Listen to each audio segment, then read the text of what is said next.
projects and head into the new office that I'm going to show you guys here in a little bit.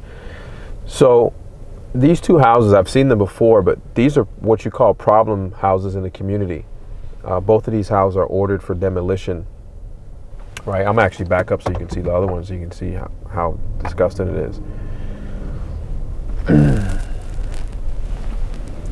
This house here, you can see all the neighborhood kids have thrown rocks through the windows.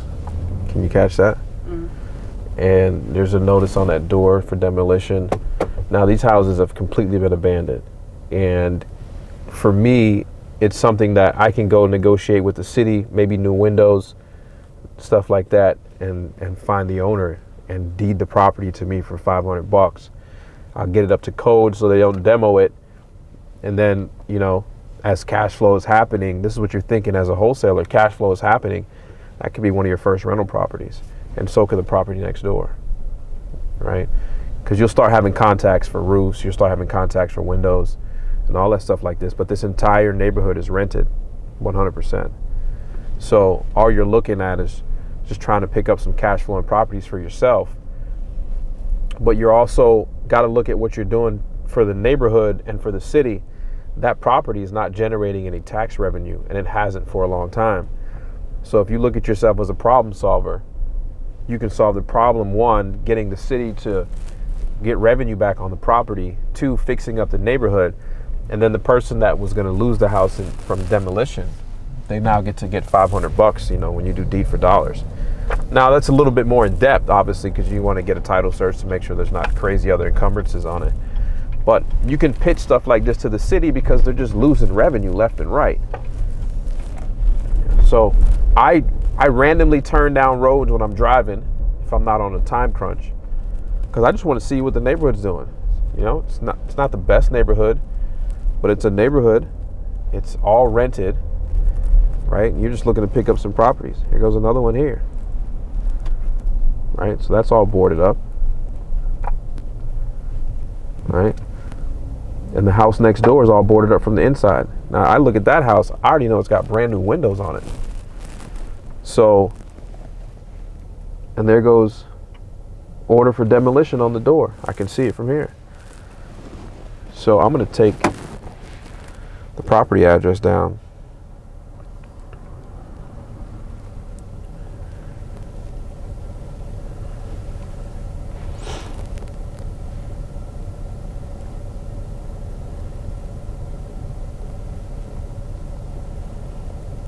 What's that? 1832? 1823. Dyslexia. 1823, right? Mm-hmm. See, guys, I told you don't have to be smart to do this. You just seem dyslexic right there. They switching numbers. Don't make any sense. Yeah, so what I'll do is I'll research that property. I'll get my attorney to do it, and then see what happens from there. I bet I can get that property.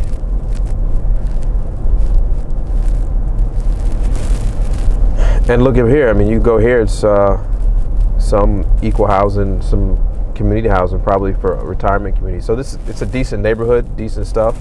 And then there you go, brand new houses. So I'm just trying to help my community, man. Ain't nothing wrong with getting paid while you're doing it. Let's head over to the office soon. I'm going to show you guys a new office. It's actually a crazy thing. It's above my closing attorney. So now he's in the ground floor. I'm going to be on the second floor. Closings will happen much quicker that way.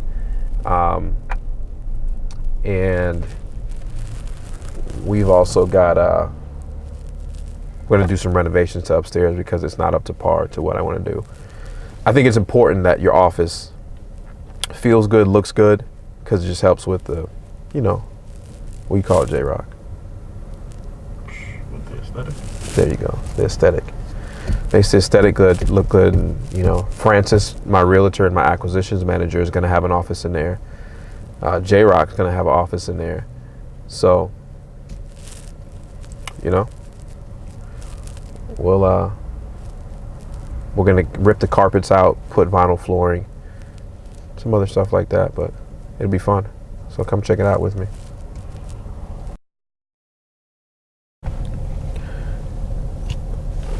I'm at the post office trying to send a letter off to the North Carolina Secretary of State for my yearly filings.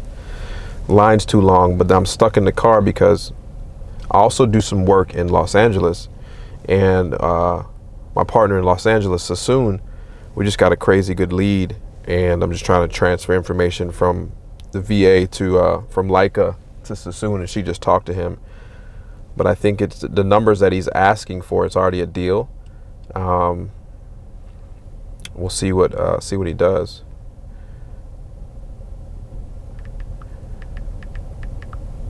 But I know you guys don't want me texting and driving, so I'm trying to cut that down. You guys reamed me a new one on the comments about that stuff. So I'm not doing it right now. I'm gonna do this from right here.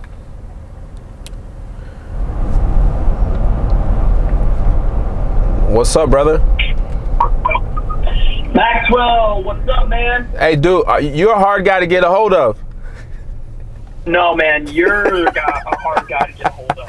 I'm just messing with you, man. It's been crazy the last couple of weeks, like growing and moving into offices and stuff like that. But we've been playing phone tag the last couple of days. So cool, man. Good luck to you, and I'll see you in Arizona in a couple weeks. Word. All right, man. I'll catch you later, and thanks for the help. No problem, brother. Later. All right, bye. Yeah. All right, so we're pulling up to the ugly house right now. It still looks ugly, but the outside is the last thing we work on. A lot of the work comes in from the inside first.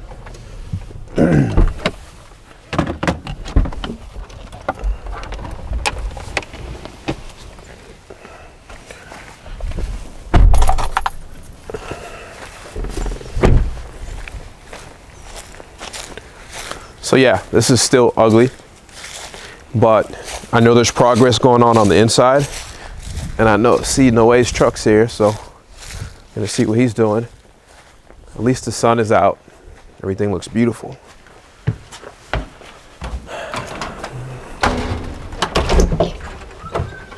Hey, Noe. Hey. How you doing, brother? Hey.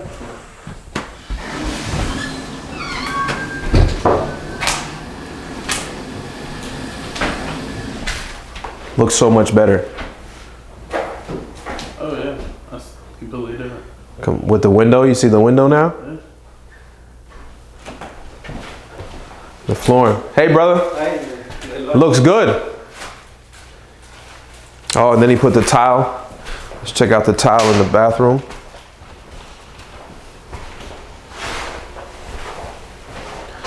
See that? Nice tile. And tile is so cheap. Like the tile itself is cheap. I mean, it's just finding a good installer. Noe does a good job with the tile. And then once they come in here, you guys already know what we pay for floors. Put the whole new floor. The tile looks good, man. I like it. This is beautiful. You got the window. You can now look outside. Yes, good like window. Yeah, beautiful, man. Got the all white cabinets. If you can afford all white cabinets on a job, put them in there, because it's man. What do you think, J-Rock? Yeah, it's nice. So this is the hard part of the job. The rest of the stuff is easy, right?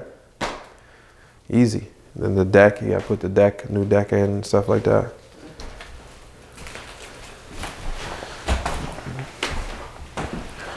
It's the easy part. Oh, you had to put some new floors, huh? Yeah, glass. And this is like the living room area, but it's nice, man. It's gonna be a real nice house when it's said and done. I mean, you can step back here and look at the open concept. Check that out. Right, so that's a whole nother house.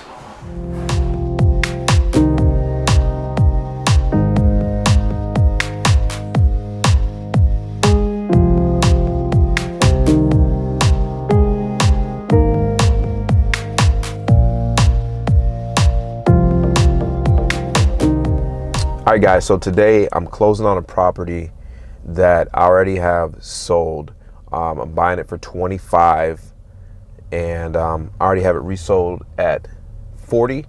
Now, the reason why I'm buying at 25 because I'm contemplating keeping it, and if I keep it, then I'll just have it for 25. If not, then I'll just resell it, and I'm only going to take an offer at 40 and above, which somebody has already offered me 40. So I'll tell you, so a hedge fund has already offered me 40,000. Now I'm torn in between using the hedge fund. Only reason because using a hedge fund too many times does not keep the cycle of life of these properties by giving them to local investors. So that's one reason. Second reason, some of the hedge funds comes with a little bit of stipulations. Not really too fond of that. So if I get a cash offer for 40, I will sell it. Anything less than that, I'll keep it. It's a 3-bedroom, 1.5 bath house that could rent for $750, $800 on Section 8, and it probably needs less than $5,000 worth of work to get Section 8 ready and approved. So you're looking at $30,000 investment to make, $800, $750 a month. So I'm torn between. Sometimes I'll keep them, sometimes I won't. We'll see what happens. But I'm gonna run to the bank real quick, grab this check. I'll be back.